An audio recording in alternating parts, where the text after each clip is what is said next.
Vamos começar uma aula de matemática, né? Matemática financeira, nossa primeira aula por videoaula, ok?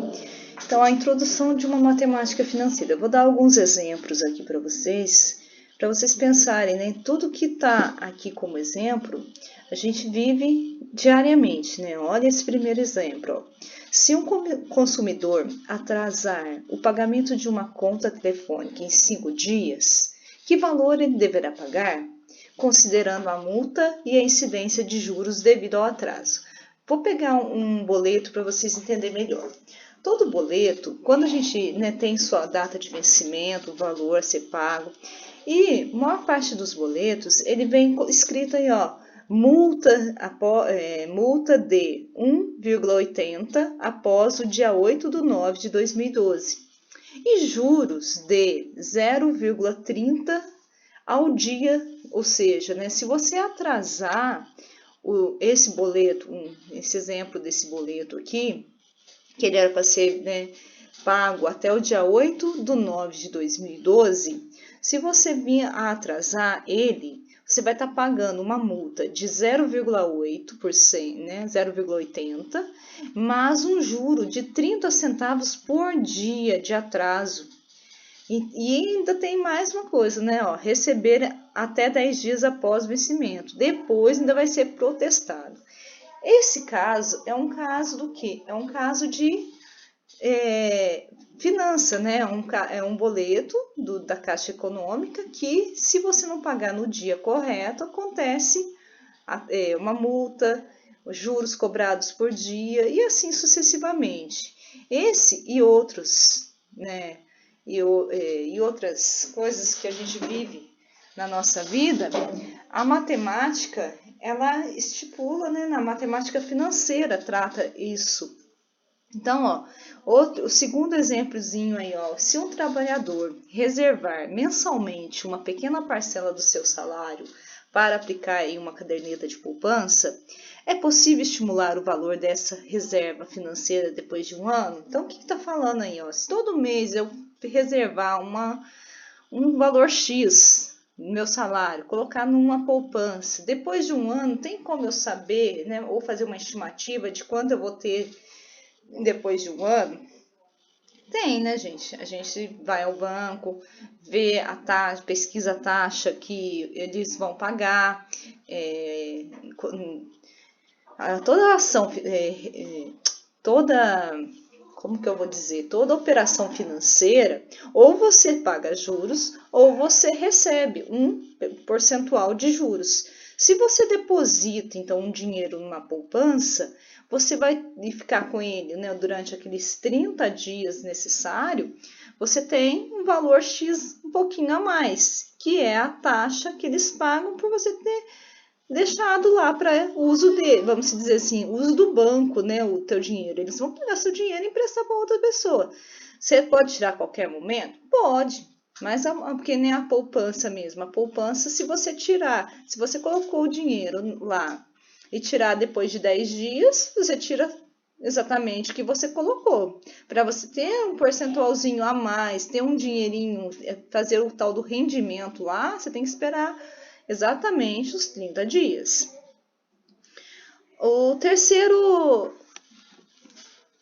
casozinho nosso aí, nosso terceiro exemplozinho, ó. Se um poupador depositar certa quantia na caderneta de poupança, como é corrigido mês a mês, o saldo dessa poupança, é possível saber por quanto tempo o poupador deve manter o dinheiro nessa poupança a fim de resgatar o dobro dessa quantia aplicada? Uma pergunta, né? É possível a gente... Por quanto tempo será que eu tenho que deixar lá para me ter o dobro do dinheiro que eu tenho? Então, é um caso de juros, né? Do nosso tal do juro composto, ok? O quarto exemplo aí, ó, se um consumidor optar por comprar uma geladeira em duas parcelas fixas, uma no ato da compra e outra em 30 dias, de R$600 cada uma, quanto por cento pagará de juro, considerando que o preço à vista do aparelho é de R$1.100? Ó, olha, analisa o caso, ó. consumidor, ele está comprando uma geladeira em 2 parcelas, essas 2 parcelas são fixas. Uma no ato da compra e outra 30 dias depois, ou seja, a hora que está comprando, está dando uma entrada, que é a parcela, uma entrada, né? E depois de 30 dias ele vai estar pagando a segunda parcela, de R$600 cada uma. Mas, né, se ele tivesse comprado à vista, ele tinha pagado 1.100. Ó, ele está pagando R$100 de juros. Concordo que, ó, 600 da entrada, mais 600 são 1.200. E se ele tivesse comprado à vista, ele tinha tido R$100 de desconto, tá bom? Então, é outro exemplo da nossa vida aí. E o nosso quinto exemplo aí, ó. Se um financiamento de um automóvel que é vendido em 12 parcelas iguais e mensais, sendo a primeira um mês após a compra de R$4.000, né? E a taxa de juros do financiamento é de 1,8% ao mês, qual seria o valor à vista desse automóvel? Vamos lá de novo, né? Ó. A gente vai ter um financiamento de um automóvel em 12 parcelas iguais mensais. A primeira é um mês após a compra. A primeira parcela, certo? A parcela é de R$4.000. A taxa de juros do financiamento é de 1,8% ao mês. Aí a pergunta é, qual que era o valor à vista desse automóvel? Ok? Então, ele comprou um automóvel, financiou, né? Então, a pessoa que vendeu para ele teve o valor à vista, né? Recebeu à vista do banco. E ele vai pagar por mês, 12 parcelas de R$4.000, e ele tem juros aí, né? O banco fez juros de 1,8% ao mês.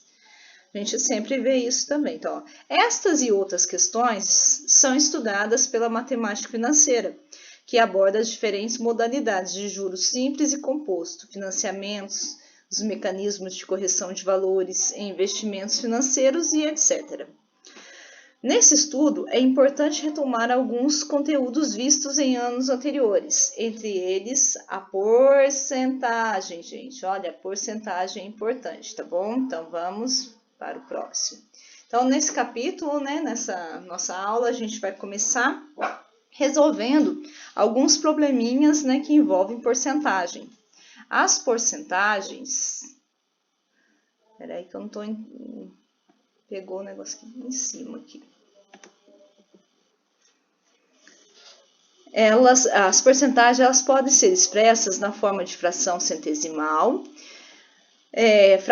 que é essa fração centesimal, né? Vamos entender o que é essa fração centesimal. Fração centesimal é a fração cujo denominador é igual a 100. Então, na parte de baixo aí, ó, presta atenção, ó, 35%. Ó, 35 dividido por 100. Então, a parte de baixo, denominador do centesimal é sempre 100.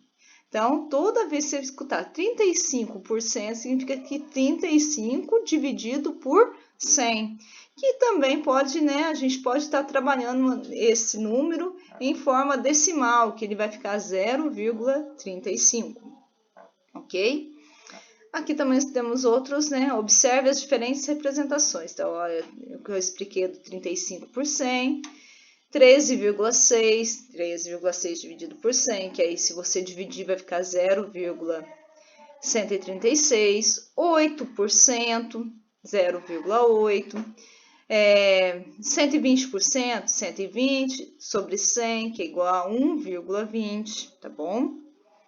Para se obter, por exemplo, 32% de R$800, podemos calcular 0,32 vezes 800, que é igual a 256, ou seja, 256 significa 32% de 800.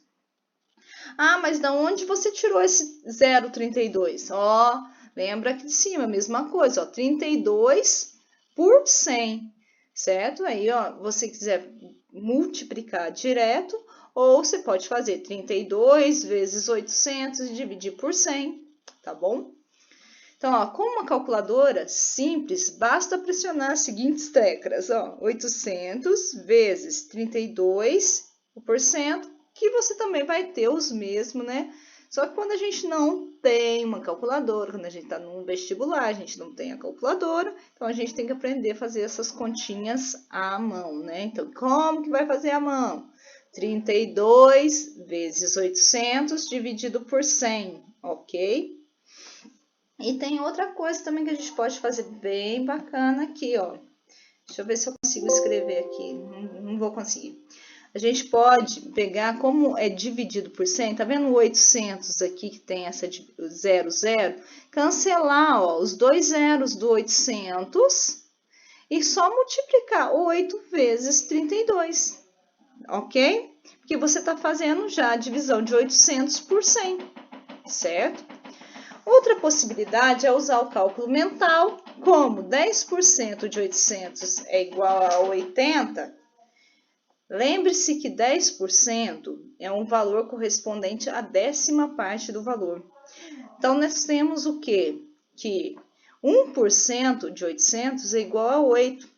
Logo, podemos fazer 32, né, vezes 8, dá 200, é o que eu estava fazendo, que eu acabei de falar para vocês, né? Se você cancelar os dois zeros do 800 por 100, também você vai ter 8 vezes 32, ok?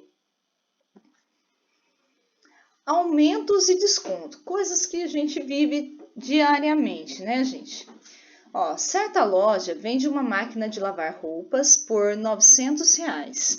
Se a loja promover um aumento de 6% em seus preços, quanto a máquina passará a custar? Então, ó, isso, ó lá, ó, a gente vai ter um aumento, né, ó, aumento de valores aqui, ó. O aumento será de 6% de 900, é o mesmo caso, né, 0,06 vezes 900. Vai ter um aumento de R$ 54, que somado, então, ao novo preço da máquina, é o que? É 900 mais 54, então passa a ser 954. Poderíamos simplesmente efetuar, né, ó, 900 mais 0,6 vezes 900, que é igual, ó, tá vendo que tá repetindo esses dois 900? Esses dois 900, a gente colocar um 900 só em evidência, ó, o que acontece? Vai ficar 900 vezes 1 mais 0,6.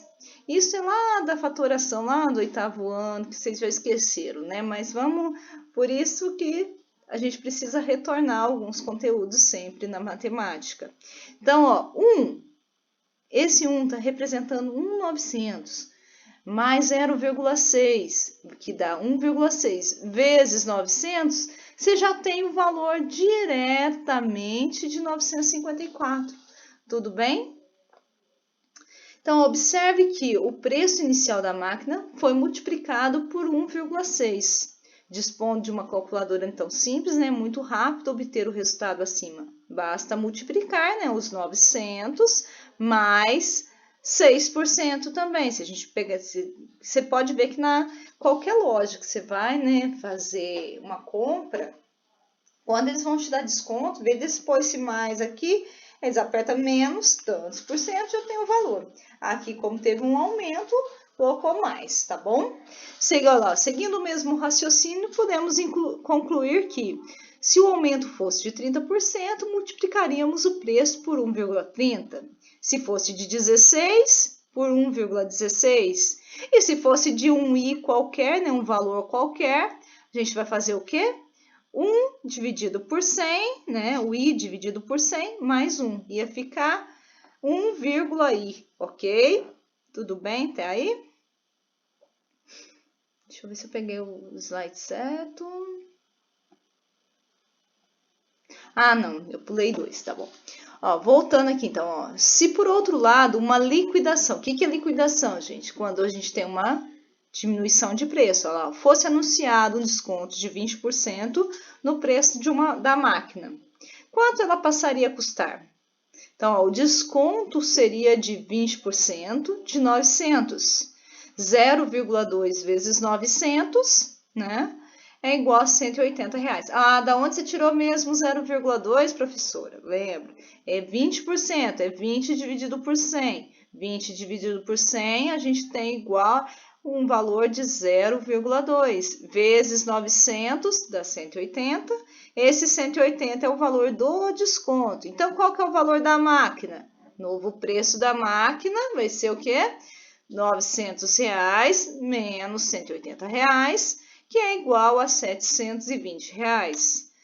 Poderíamos assim, né, efetuar diretamente se a gente pegasse então, ó, aqui, ó, 900 vezes 0,2 vezes 900. Mesmo caso anterior, não está repetindo os dois 900? Tá. Então, 900 só vezes 1, aqui vezes ser mais, que é desconto, né, vai passar a ser menos. 1 menos 0,2, a gente vai ter 0,8 vezes 900, que a gente vai ter o valor de 720, tá bom? Então, ó, note que o preço inicial foi multiplicado por 0,8. Isso significa que nessa liquidação você está pagando, né? Ó, pagaremos 80% do valor original. A gente não está pagando o preço total, que era o 100%. Tirando 20% do valor, a gente está pagando 80% somente, tá bom? Para fazermos os cálculos acima com uma calculadora simples, basta, né, então, fazer 900 menos 20% igual a 720. Seguindo o mesmo raciocínio, podemos concluir que, se o desconto, igualmente da anterior, né, se o desconto for de 8%, a gente vai pegar 1 menos 1,08, vai dar 92. Gente, é como se fosse, se tivesse esse 1 representasse 100. 100 menos 8 não dá 92? Então, ó, 0,92. Mesma coisa aqui, ó, 15%. Se a gente estiver pegando, né, ó, o 100 menos 15 dá 85, tá bom? Dá 0,85. E assim, se a gente pegar um I qualquer, né, um valor de taxa qualquer, vai ficar o quê? 1 menos I sobre 100. Então, ó, o valor aqui, ó, sobre 100. Tudo bem? Variação percentual. O que é essa variação? Vamos entender, então. Ó. No início do mês, o preço do quilograma do salmão no mercado simples municipal era de R$40. No final do mês, o mesmo tipo de salmão era vendido a R$43. Então, ó, era R$40, foi para R$43. De que maneira podemos expressar esse aumento? Em valores absolutos, o aumento foi R$3. Agora, calculando a razão entre o valor inicial, o aumento, né, e o valor inicial, nós encontramos, ó, 3 dividido por 40. Esse 3 dividido por 40, ele é igual a 0,075. Vezes 100 é igual a 7,5%. Ou seja, gente, esse 0,075 é a nossa taxa percentual em decimal. Para a gente passar, colocá-la bonitinha em porcentagem, a gente multiplica por 100. Então, esse salmão ele teve um acréscimo de 7,5%, tudo bem? Então, ó, dizemos que 7,5% é a variação percentual do preço do quilograma do salmão. Outra possibilidade é fazer 43 por 40, que é igual a 1,075. Lembra que o aumento, quando a gente dá o aumento, a gente põe 1 mais aquele valor? Então, o aumento foi só a parte fora do 1 aí, ó. Então, vai ficar 0,75, tá bom? Aumento 7,5%. Então, temos o quê? P é a variação percentual. V1 tá aqui embaixo, ó. V0 é o valor inicial do produto. V1 é o valor, né, final, vamos dizer, né, o valor desse produto numa data futura. O P é a variação percentual do preço desse produto num período considerado, expressa na forma decimal.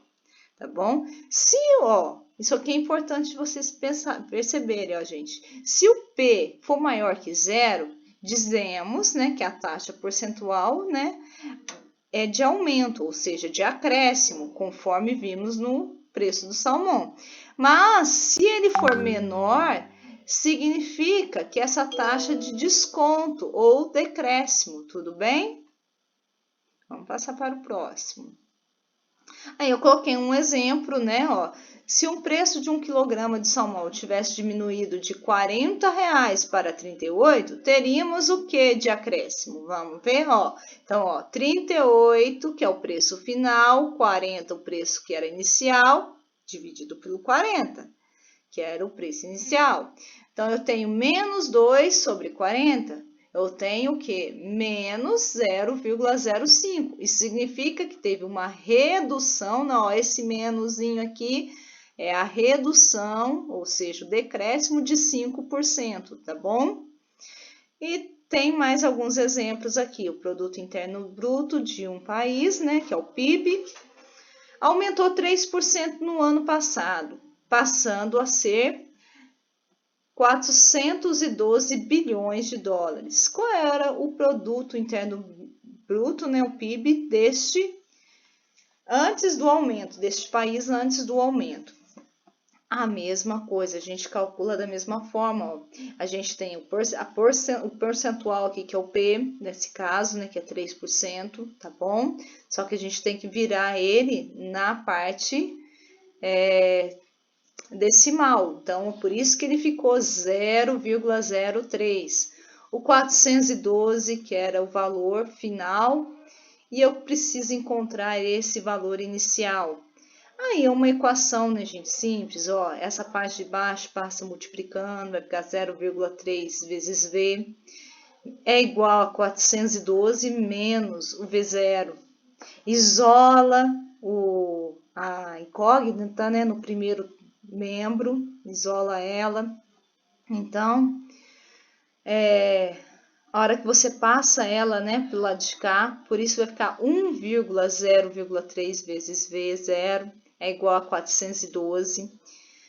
V0 é igual a 412 dividido por 1,03, que deu 400. Ou seja, logo, antes do aumento, o PIB era 400 bilhões. Também, nossa, não entendi nada, professora, como que foi feito isso. Pode ser feito também através de uma regra de 3. Como que é feito isso através de uma regra de 3? O 412 bilhões de dólares, ele é o 103%. Por que 103%, professora? Porque ele era 100% mais os 3%. Eu quero agora achar o nosso 100%. E aí você resolve a regra de 3, tudo bem? Vamos para a próxima.